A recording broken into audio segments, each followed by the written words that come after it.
मैं आपको भूलूं नहीं। हे मेरे प्रभु, मैं आपको भूलूं नहीं। हे मेरे स्वामिन, मैं आपको भूलूं नहीं।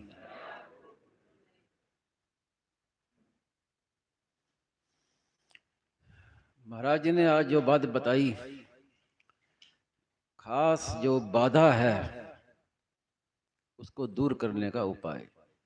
भगवान की चर्चा सुनते हैं, सत्संग करते हैं, साधन करते हैं, फिर भी प्रगति नहीं होती। कि कारण क्या है कि संसार का सुख लेते हैं, संसार में आसक्ति है। एक वहम पड़ा है कि सुख मिलेगा यहां से, अब नहीं मिला तो अब मिलेगा, ये करें तो अब मिलेगा। ऐसे करते करते जीवन बीत जाता है और सुख हाथ आता नहीं है। कारण कि संसार में सुख दिखता है लेकिन मिलता नहीं है। ये है बीमारी। उस दिखता है तो उसी भ्रम में पड़े रहते हैं।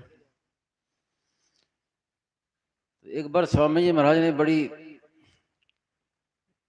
आवश्यक मार्मिक बात कही कि हमारे सत्संगियों में ये वहम तो मिट जाना चाहिए कि संसार में सुख है। अगर ये वहम नहीं मिटा तो सत्संग क्या किया। कम से कम ये वहम तो मिट जाना चाहिए कि संसार में सुख नहीं है। कोई व्यक्ति किसी भी मार्ग का साधक हो तो उसकी साधना ठीक चल रही है, इसकी पहचान क्या है।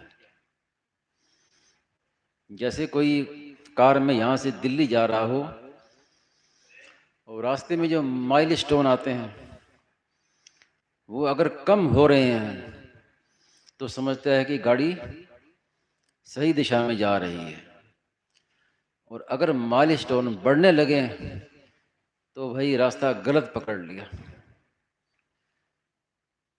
तो ऐसे ही अगर संसार में हमारा वैराग्य हो रहा है, हमारी आसक्ति कम हो रही है, सुख का वहम मिट रहा है, तो आप समझिए उतनी साधन में प्रगति हो रही है।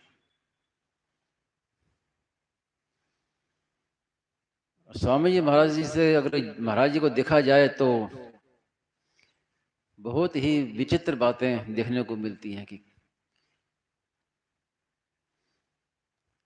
महाराज जी ने बड़ी एक मार्मिक बात कही कि लोग सुख तो चाहते हैं लेकिन उनको अटकल नहीं आती सुख कैसे मिले, सुख कैसे मिलता है इसकी अटकल नहीं आती, इसलिए सुख नहीं मिलता।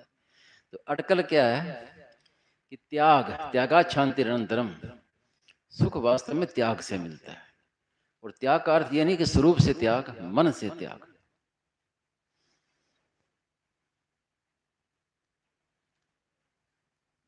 ऐसी बातें कई अभी याद आने लगी हैं स्वामी जी महाराज की। बहुत वर्ष पहले की बात है। गीता भवन नंबर 1 के हॉल में स्वामी जी का प्रवचन था। उसमें आए थे परमार्थ निकेतन के अध्यक्ष, पुराने पहले वाले अध्यक्ष, बहुत पहले की बात है। तो उन्होंने स्वामी जी महाराज से प्रश्न किया कि वैराग्य कैसे हो। तो महाराज जी चुप हो गए। वैराग्य कैसे हो उसका वर्णन नहीं होता। स्वामी जी महाराज ने कहा कि मैं अभी यहां से कमल उठा के यहां से चला जाऊं और फिर कभी वापस लौट के ना आऊं, तब मैं अधिकारी हूं वैराग्य कहने का। लेकिन सेठ जी के आगे से बंधा हूं इसलिए जा नहीं सकता। तो वर्णन वर्णन क्या करें। वैराग्य का वर्णन क्या होता है। ये है वैराग्य की असली पहचान। भीतर में इतना वैराग्य स्वामी जी के भरा हुआ। एक बार मुझसे भी कहा, किसी बात को लेकर कहा कि मेरे मन में आती है कि अपना यहाँ से अकेला चला जाऊं जंगल में, लेकिन क्या करूं, शरीर साथ नहीं देता। ऐसे वैराग्य। तो इतना वैराग्य होते हुए भी क्यों बैठे हैं हमारे बीच में, केवल कल्याण के लिए कि ये मुझे तो जो महान सुख मिला है वो इन सबको मिल जाए। इस उद्देश्य से वो बैठे हैं।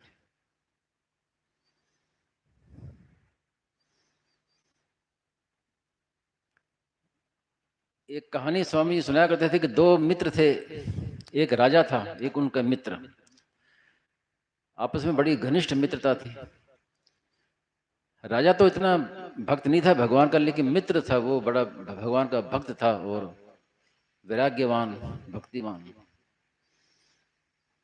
राजा के मन में आई कि मेरा मित्र है, मेरे समान होना चाहिए, कोई कमी ना रहे, जैसे मैं हूं वैसे मेरे समान हो जाए। तो राजा ने अपने जैसे उसको महल बना दिया, उसका सब व्यवस्था कर दी, भोग सामग्री की, सारी जमीन जायदाद सब कुछ दे दिया। अपनी तरफ से पूरी कोशिश की कि अब मेरे समान बन जाए। तो एक बार विनोद विनोद में पूछ लिया मित्र से राजा ने कि अब बोलो, तुम्हारे और मेरे में क्या फर्क है? जो चीज मेरे पास है वही तुम्हारे पास है, फर्क क्या है? कोई फर्क है अब? वो मित्र बोला मैं समय पर बताऊंगा। क्या फर्क है ये बताऊंगा मैं, टाइम आने दो। तो कुछ दिन बीते, शाम के समय घूमने जाया करते जंगल में, मित्र भी घोड़े पर, वो राजा भी घोड़े पर जा रहे थे। तो मित्र ने राजा से कहा कि आपने एक बार पूछा था मेरे से कि हमें क्या फर्क है, जो मेरे पास है वही तुम्हारे पास है, तो मैं फर्क बताता हूँ। उसने घोड़ा को मुंह घुमाया, उन्होंने कहा मैं जा रहा हूँ हमेशा के लिए और तुम भी आ जाओ मेरे साथ। अब राजा तो घबरा गया, कैसे जाए? ये है फर्क। वो चला गया, फिर वापस कभी उसने मुंह नहीं दिखाया अपना। तो ये है असली वैराग्य, असली फर्क ये है।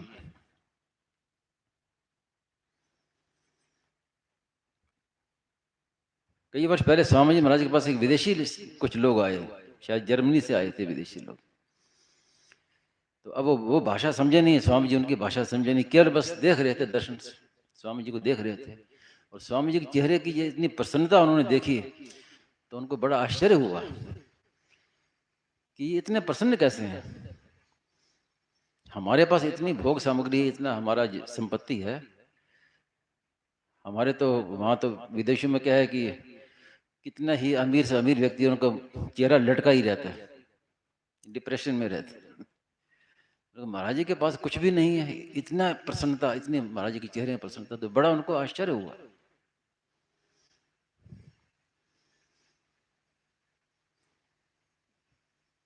एक कहानी याद आती है कि एक विदेशी गया एक संत से मिलने के लिए। सुना कि भी जब भारत में आते हैं तो कहते हैं भी यहाँ आए तो फिर किसी संत से मिलना चाहिए, कि यहाँ तो संत, यहाँ की महिमा बहुत है, ऐसे संत कहीं हुए नहीं। तो संत की कुटिया में गए, वो जाके विदेशी बैठ गया। अब चारों ओर देखे, कुछ भी नहीं संत के पास, ना कोई फर्नीचर, ना कोई सामान वगैरह, कुछ नहीं, अकेले एक चटाई बैठी है, आसन में बैठे हैं बेचारे, कपड़ा भी कम।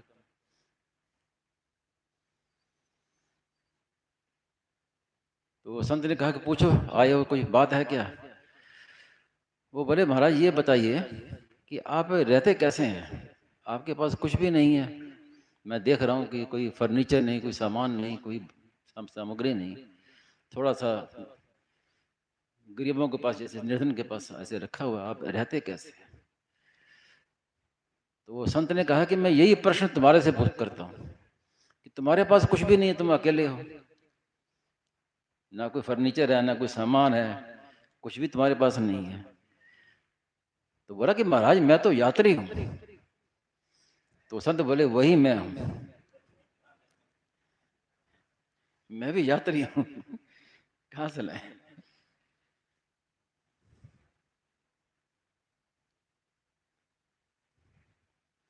अब मेरा स्वामी जी से अति परिचय, कहना अति प्रख्यात अवज्ञा, तो महाराज जी से मैं कुछ भी कह देता था, कुछ भी प्रश्न कर लेता। सुबह छूट थी, जाते स्वामी जी पूछते हाँ बताओ, पहले बताओ क्या कुछ पूछना है बताओ। तो मुझे क्या, पुस्तकें पढ़ने का बड़ा शौक था बचपन से, सैकड़ों पुस्तकें पढ़ी और कई तरह की पुस्तकें पढ़ी, हर विद्या को, हर एक विद्या को जानने का एक जिज्ञासा थी, ये क्या है, ये क्या है, ये क्या। एक मैंने गालिब, मिर्जा गालिब की पुस्तक पढ़ी, तो बड़ी अच्छी लगी, उसमें शेर गजल कई बड़ी अच्छी लगी मन में। तो एक गजल बड़ी अच्छी लगी, मैंने कहा स्वामी जी को सुनाऊंगा मैं। तो स्वामी जी के पास गया, तो स्वामी जी को मैंने कहा ये आप सुनिए। रहिए ऐसी जगह चल कर जहाँ कोई ना हो, ये गजल था कि ऐसी चलकर जगह जाके रहना चाहिए कि जहाँ कोई भी ना हो। बेदरो दीवार सा एक घर बनाया चाहिए, घर भी ऐसा हो कि जिसमें ना कोई दीवार हो ना कोई किवाड़ हो, कोई पड़ोसी ना हो, कोई साथी ना हो। पूरी याद नहीं है मुझे, वैसे बता थोड़ी। और पड़िए घर बीमार तो कोई ना हो तीमारदार, अगर बीमार पड़ जाए तो कोई भी ना हो, सिर दबाने वाला भी कोई ना हो। और अगर मर जाए तो रोने वाला भी कोई ना हो। तो स्वामी जी ने बड़ी प्रसन्नता से सुना महाराज। स्वामी महाराज ने कहा कि यही मेरी भावना है। महाराज जी बोले कि यही भावना, मेरी भी यही भावना है।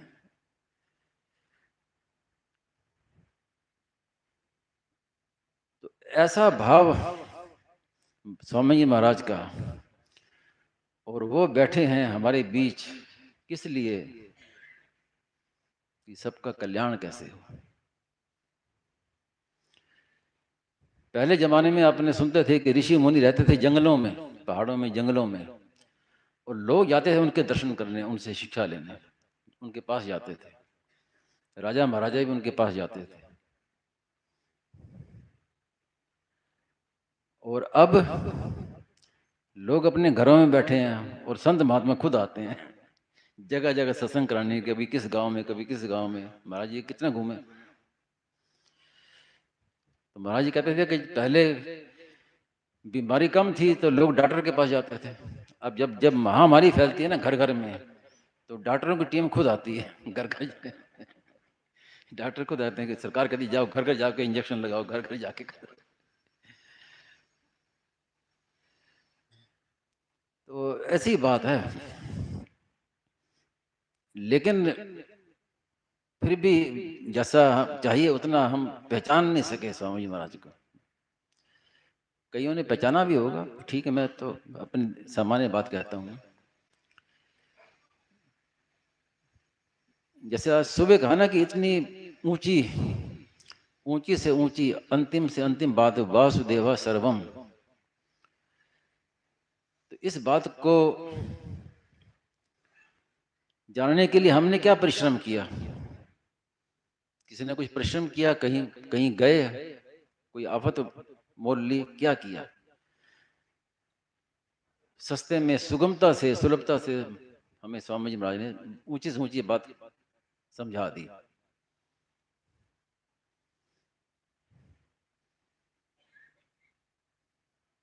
इससे बढ़कर और हम क्या कहें? कृपा कहें कि क्या कहें?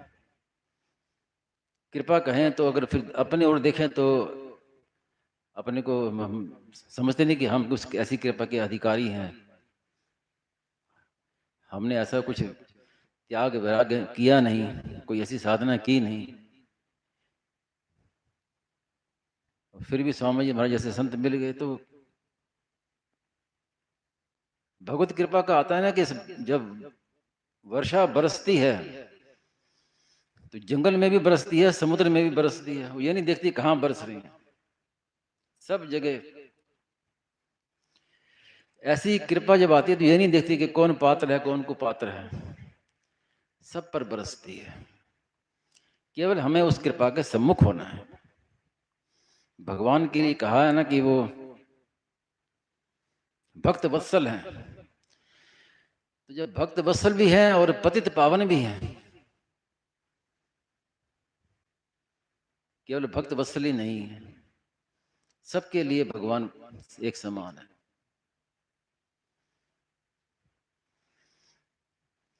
एक शेर याद आ गया, तेरी रहमत ने दिया गुनहगारों का साथ। कोई भक्त भगवान से कहता है, तेरी रहमत ने दिया गुनहगारों का साथ, चीख उठे बेगुनाह कि हम भी गुनहगारों में हैं।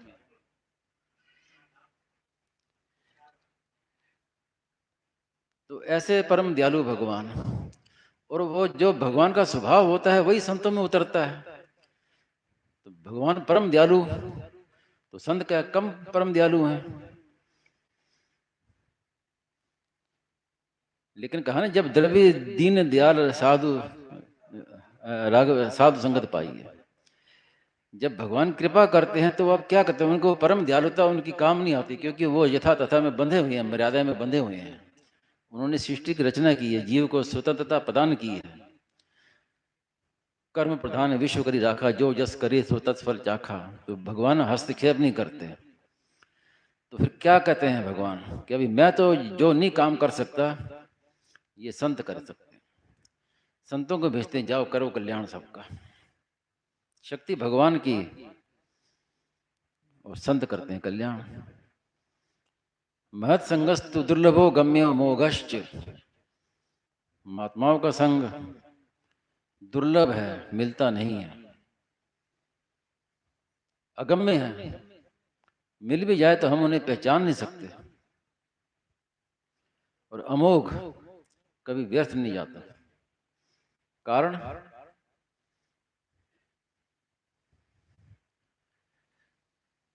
तस्मिन् तज्जने भेदा भावात।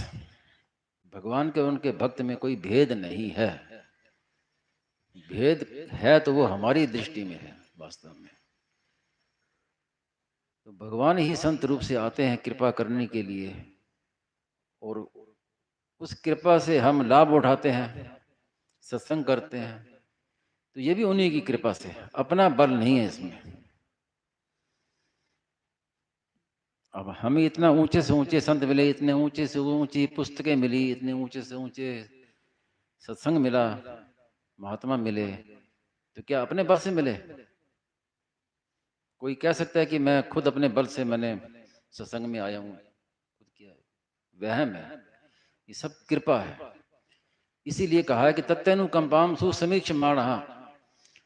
हम कुछ नहीं कर सकते, केवल कृपा को देख सकते हैं। मैंने महाराज जी से प्रश्न किया कि इसका अर्थ क्या है, तात्पर्य क्या है? तत्तेनुकंपाम सुसमीक्ष माणः। तो महाराज ने बताया कि मेरे पर कृपा है, बस इतना स्वीकार कर लो, इतना मान लो, चाहे मानने में आए, समझ में आए ना आए, लेकिन मुझ पर कृपा है। और कृपा से ही काम होगा। महाराज जी ने कई बार कहा है कि आज तक किसी का भी कल्याण हुआ है और भविष्य में भी किसी का भी कल्याण होगा, तो उसके मूल में किसी न किसी संत की कृपा ही होगी। कोई व्यक्ति ऐसा नहीं कह सकता कि मैंने अपने साधन से, अपने बल से कल्याण किया। मूल में किसी न किसी संत की कृपा है। यहां तक कि अभी इस जन्म में हमें जो सत्संग मिला है, इसके मूल में भी हो सकता है पूर्व जन्म में किसी संत का दर्शन हुए हों, किसी संत का संग मिला हो, उसका फल है। सत्संग का फल ही ये सत्संग है। क्योंकि नाशवान का फल नाशवान ही होगा, अविनाशी कैसे होगा? तो जो हमें अविनाशी वस्तु मिली है, तो वास्तव में ये कृपा से ही मिली है। और स्वामी जी महाराज के मुख से मैंने सुबह एकांत में जितनी प्रसंग बातें सुनी हैं, कोई उसका पारावार नहीं है, लेकिन सब में मुख्य बात स्वामी जी एक बात जो बार बार कहते थे कि जो कुछ हुआ है कृपा से हुआ है, कृपा से होगा सब। और एक भीतर की बात है, गोपनीय है, जिसका ज्यादा खुलासा नहीं कर सकते। भगवत कृपा से भी बढ़कर संत की कृपा।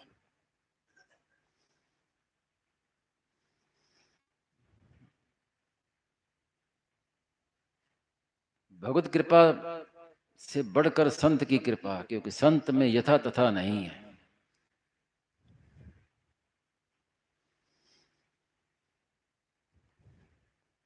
तो ऐसी कृपा से हमें जो सत्संग मिला है, इसको सुने, अपनाएं, अपने जीवन में उतारें। और ये जो सत्संग है, अब ये तो व्यवहारिक रूप से देखें तो अब 2 दिन बाकी है, 1.5 दिन बाकी है। लेकिन ऐसा ना समझे कि अब बस सत्संग हो गया, अब घर चलें। नहीं, ये सत्संग हर समय बना रहे। यहाँ से पुस्तकें ले जाएं, स्वामी महाराज के प्रवचनों की पुस्तकें ले जाएं, साधक संजीवनी है, गीता प्रेस की कई पुस्तकें हैं, तो वो पुस्तकों को घर में जाके पढ़ें तो वो भी सत्संग ही है। ये और दूसरी बात ये भी ध्यान रखना है कि जैसे यहाँ हम आए तो यहाँ से ये मन में रहती है कि अब आए हैं, अब बस 1.5 दिन रह गया, अब फिर वापस जाना है अपने घर। तो अपने घर में रहते हुए भी यही भाव रहे कि हम यहाँ आए हैं और हमें जाना है। तो जैसे मैंने सुबह कहा कि मुझे बड़ी अच्छी बात लगती है ये कि मृत्यु का कोई मौत का समय नहीं है, कब आ जाए, तो हर समय तैयार रहिए। ऐसा नहीं हुआ कि मौत आ जाए, भी थोड़ी ठहर जा, भी मेरे ये काम बाकी है, जो करना है कर लो। और हर समय तैयार, सामान बांध के तैयार खड़े हैं, ट्रेन जब जब जब आ जाए, बस कोई चिंता की बात नहीं है। ऐसा साधन हमारा होना चाहिए। इस विषय में कोई किसी का कोई प्रश्न हो, कोई जिज्ञासा, खास कोई बात हो तो, नहीं तो फिर ब्रह्मचारी जी महाराज आपको आगे बताएंगे जी।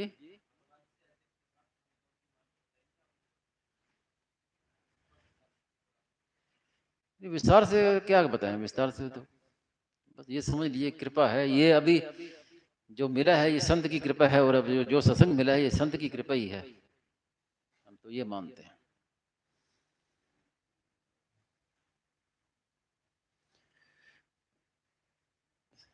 महाराज जी ने यहाँ तक कहा कि जो वस्तु हमारे प्रारब्ध में नहीं है वो भगवान दे सकते हैं क्या? भगवान तो प्रारब्ध का भोग कराते हैं, वो संत दे सकते हैं। संत में इतनी कृपा शक्ति है कि जो हमारे प्रारब्ध में नहीं है वो भी वो दे दे। वो कोई क्या करे? जब ये कह दिए कि आज तक किसी का भी कल्याण हुआ है या भविष्य में किसी का भी कल्याण होगा, तो मूल में किसी न किसी संत की कृपा ही होगी।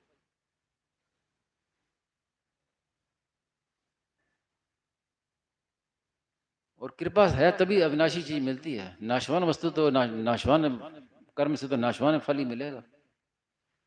अविनाशी से अविनाशी चीज मिलती है, तो सत्संग से ही सत्संग मिल रहा है।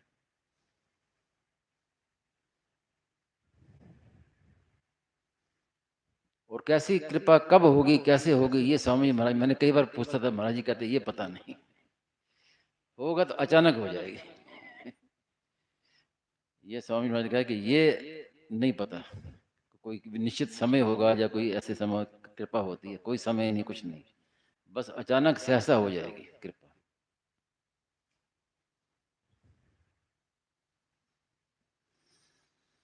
और कोई बात है किसी की?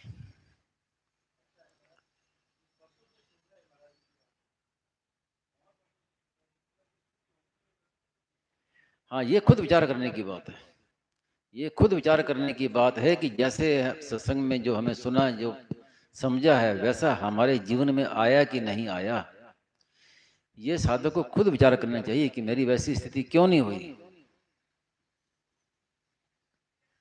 स्वामी जी महाराज कहते थे कि गीता भवन में ये बात कही थी कि हमने बढ़िया से बढ़िया भोजन परोस दिया है, अपनी ओर से कमी नहीं रखी है, लेकिन भूख नहीं है। भूख तो तुम्हारी चाहिए ना, भूख के बिना क्या काम आए हम भोजन।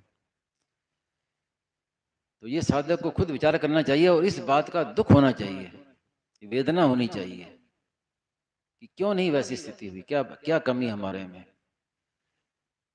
तो वो भी कृपा से ही बात समझ में आएगी, कृपा से ही हो जाएगी पकड़ कि क्या कमी है, कहाँ बाधा लग रही है। कृपा का भरोसा रखिए, कृपा का।